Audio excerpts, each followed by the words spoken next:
And so let's talk about the code of ethics for professional teachers. Okay, so resolution number 435 series of 1997. Let me read the preamble. Teachers are duty basis professional, assess dignity and reputation with high moral values, as well as technical and professional competence in the practice of their noble profession.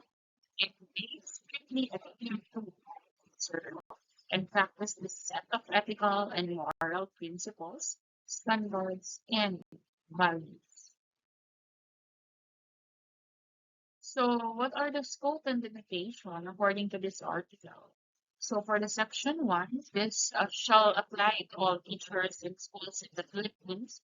For the section two, no, this covers preschool, primary, elementary, and secondary levels, whether academic, vocational, special, technical, or not formal teachers. So when we talk of the term teachers, meaning this shall include industrial arts or vocational teachers and all other persons performing supervisory and or administrative functions in all schools at the aforesaid level, whether full-time or part-time basis. For the article 2, the teacher in the state. So teachers are seen as custodian of nation's culture and educational heritage. The teachers have the responsibility to impart this heritage to their students. Along with this, no, is to foster national morality, pride, love for the country, and um, allegiance to constitution and authorities. As a teacher, you are interested by promoting law, agents, state of laws, and making them essential in molding responsible and abiding citizens for the nations.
So, Section 6 emphasizes that every teacher has the obligation to vote and participate in exercising all constitutional rights and responsibilities.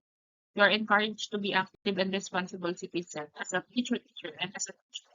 Actually, yung mga public school teacher natin, they are the ones serving, no, during the election. For example, you know, not only to fulfill your duty no, by casting your vote, but also to become active, engaged in terms of discussion, whatever civic issue we have, no, for um, you can be also an advocate for social causes. Okay? So, for the section 7, dito naman pinoprohibit yung teacher from leveraging their position or your position as a teacher, official authority or influence to force others into adopting specific political action. Diba na-mention din kanina, no? So, as a teacher, you have to refrain from using your authority in the classroom to coerce your student in supporting particular political candidate or party. So an example of this section, no, a teacher, halimbawa, you are conducting historical research. You discover some evidences that challenges a widely accepted government narrative. Okay, so as a teacher, you have the academic freedom to present your findings, even if it contradicts, the official stance. If yung research mo, no, raises concern about the state's historical claims, also as a teacher, you are responsible to report your finding to relevant academic and government bodies for review and appropriate action. This is to ensure yung transparency and academic integrity. Ayan. If I'm not mistaken, we have talked about the academic freedom when we discussed the 1987 Constitution. Now, what is really the academic freedom? According to the Supreme Court of US, that the academic freedom means determining for itself on academic grounds. Una, who may teach, what may taught, how it should be taught, who may be admitted to study. Ito yung sinasabi ko sa inyo last time. Now, we have academic freedom in terms, educational institutions have academic freedom, especially the mga higher education institution. Una, they have the right, the educational institution have the right to select who will be teaching in their educational institution. The teacher has the right, no, kung ano man ang kanyang ituturo according to the curriculum as anchored always, no, how it should be taught, the manner on how, no, the teacher will be teaching the subject matter or the course matter. So who may be admitted to the study? No, the educational institution have the right to reject students if that student or applicant does not meet the qualification. So for the teacher and the community, a teacher roles involves guiding and facilitating the learning process, while uh, the teacher should ensure that the learning environment is conducive, as always, not to the student education and personal development. Now, there are a lot of theories stating that we should be promoting conducive learning environment, not only the physical environment, but also conducive to mental state of the student.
So under this section 8, we are expected to maintain a respectable teachers or teachers are it's expected that we maintain a respectable and dignified environment inside and outside of the school. A teacher as teachers, no, so you should abstain from activities like gambling, smoking, excessive drinking, setting technically, you know, um, again, but then again, if you will be reflecting on this, no, um, most probably, some of these activities were done, by some and others are not. As much as possible, keep a decent and respectable life, no, and image, especially in the community people. So, um, you have to uphold moral conduct, love, and respect and trust from students, parents, and colleagues. No, so this could contribute to positive learning environment.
So, another role the role of the teacher in the community, we are expected to operate and uh, treat or interact with the whole lives government official and community member in respectful manner.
So to summarize this section, we are expected to, of course, undergo continuous professional development, also thorough planning, and of course, commitment to excellence to uphold the highest possible standards of quality education.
A teacher is expected to have a continuous learning and professional development in terms of staying updated with the latest educational practices and advances. So we have to make sure that there should be an improving education, it enhances in terms of our teaching skills, moral character, productivity, etc. In this section, the teachers it gives outlines that teachers can request a support or any resources from the schools, but it should be done through proper channels and with official authorization. Technically, we teachers are expected to maintain honesty and integrity and to avoid deceptive practices and misinterpretation to gain support.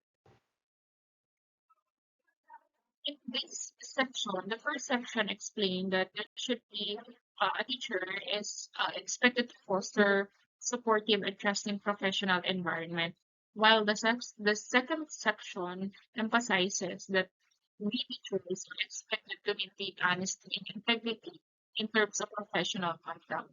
You have to teachers should refrain, no, from claiming credits or ideas or works from the other people. The section 3 outlines that we are expected or teachers are expected to responsibly transfer yung duties to the successor. You have to provide essential records and information. This is to ensure that yung new teacher can seamlessly continue the work without disruption. While section 4 explains that teacher are entrusted with sensitive information about colleagues and the school. Therefore, it is very crucial for the teachers to respect, no, the privacy and confidentiality of any information related to colleague and schools. So for the section 5, let's say, for example, you have observed inappropriate behavior from colleagues. You are encouraged to bring it to the attention to the appropriate authorities, but only if there is a solid evidence to support your claims. As a teacher kasi, you have to maintain high professional standards within your colleagues and the community. So for the section 6, no, let's say for example, if a teachers have legitimate concern or criticism about their colleagues' behavior or performance, you are allowed to report these concerns to proper authorities. No? So it is recommended and it is proper, no, that uh, you have to do it through writing. This is to ensure there will be a formal record of complaint, no? Um, in this uh, section, no, this will allow teachers to address the issue responsibly without violating the rights or the dignity of the individual involved.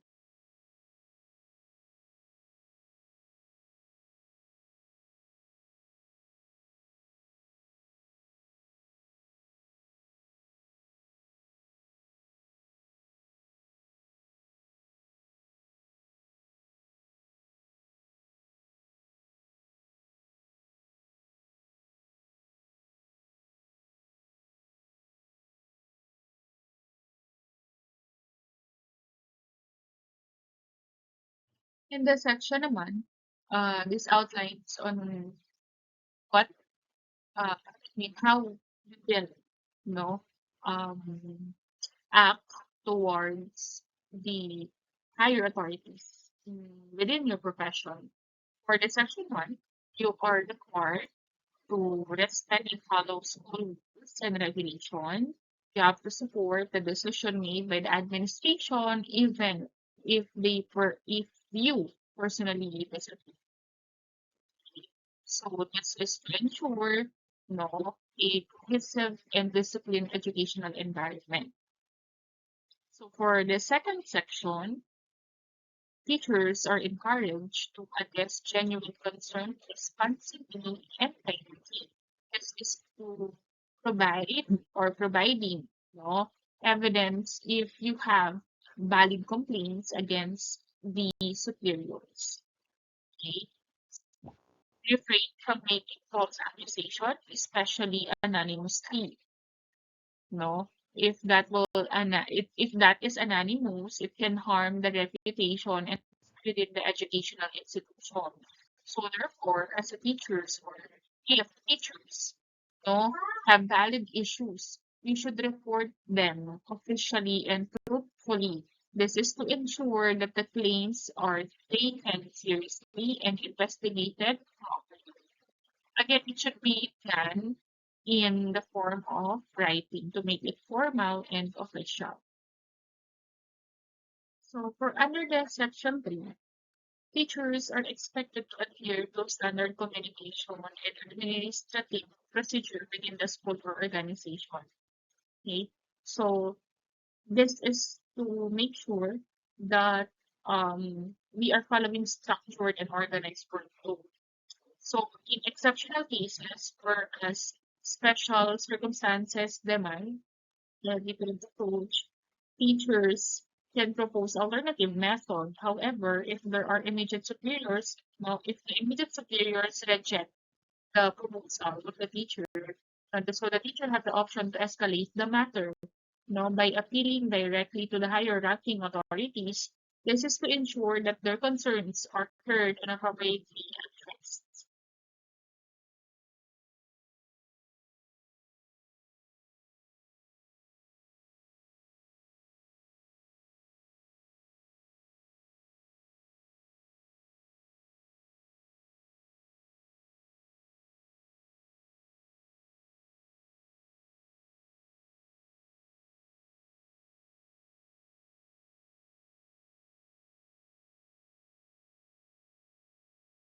Under the section 5, teachers have the right to be evaluated and promoted based on your abilities and qualification. This is to promote or to ensure there is a fair and just professional environment.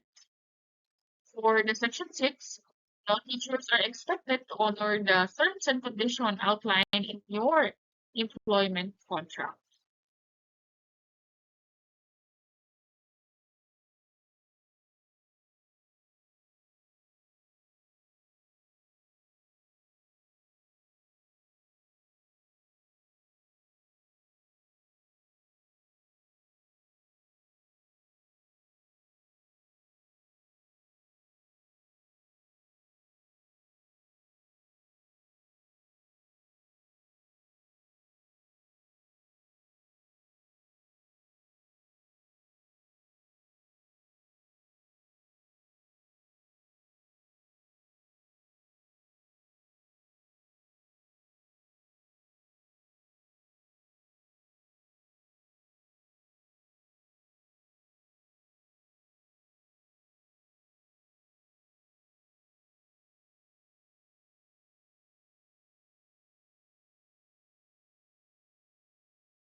So this part naman, no, is under the teacher and the learners.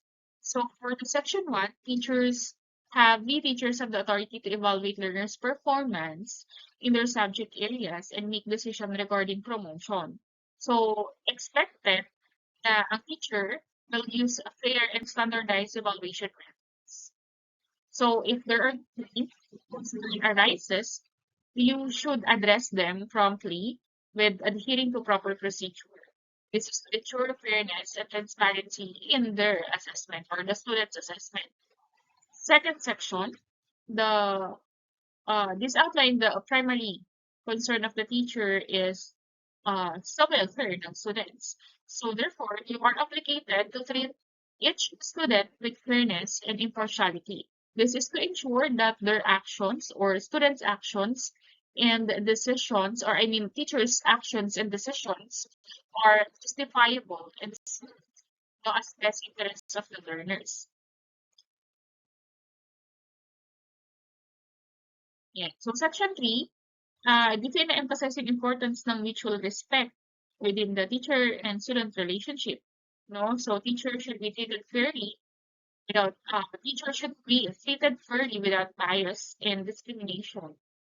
No, and as well as student to support fostering and positive supportive learning environment.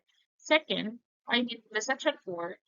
No, this outline the teacher should maintain professional boundaries and avoid any situation where in there will be or there might be a judgment or might influence their such as might influence their grades or their what do you call this giving grades, no, or providing final grades to the students. Or we might refrain from um, receiving personal gifts or favors, uh, accepting tokens or in exchange for special treatment, ganyan. No. So for the section 5, you are not allowed to receive additional payment for private tutoring. Yes, it's to ensure that your focus more is will remain to provide quality education within the formal educational setting.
So in this section naman, it outlines the role of teachers and to the parents for likewise. So on the section one, we have the teachers needs to establish positive connection with parents, no, for effective communication and cooperation, lalo-lalo na sa progress ng student. Second is, balik tayo sa section 1. Now, bakit nga ba natin kailangan itong gawin? In order to make sure na comfortable ang parents, no, and ma-instill din natin yung trust sa parents, no, especially, no, sa since ang concern natin is yung learning and well-being of their child. So, second section, teacher must provide parents with accurate and candid information through their child's academic performance. So they should communicate deficiency tactfully, seeking parental cooperation to help student improve. Honestly, no, it is very important that the teachers and the parents has communication, especially sa progress ng students, because parents has a certain observation, no, doon sa student o sa anak niya. Kapag siya ay nandun sa bahay o maaaring may psychological concern ang student, itong klaseng concern na mga ganito should be informed sa teacher. So the teachers knows how to properly handle their child. No? So it is very important na merong open and respectful communication between the parent and teacher. Third, no? Ang teacher, no, you are expected to listen to concerns of the parents attentively and sympathetically. No, you have to avoid unfair criticism, and it should be discouraged. Okay, so if there are complaints, you should address that professionally. So in this section, no, it emphasizes the teacher and the business. You have the right to additional sources of income within legal and ethical boundaries. No, it also emphasizes na yung mga activities should not detract from your effectiveness and commitment to teaching skills. Section 2, you are encouraged to uphold a positive financial reputation by responsibly managing your debt, loans, and other financial obligations. So section 3, this emphasizes the importance of preventing conflicts of interest in the procurement and distribution of school materials. We teachers should not have financial ties to businesses that provide these resources unless their job directly includes such transaction, and even those cases. So teachers must follow strict regulation in terms of that.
And lastly, no, this discusses, this emphasizes the consequences for teachers who violate the code of conduct. So, certain disciplinary actions are implemented to maintain the status and integrity of teaching profession. This is to ensure that teachers adhere to ethical and professional behavior in their roles as educators. And that's it for the discussion.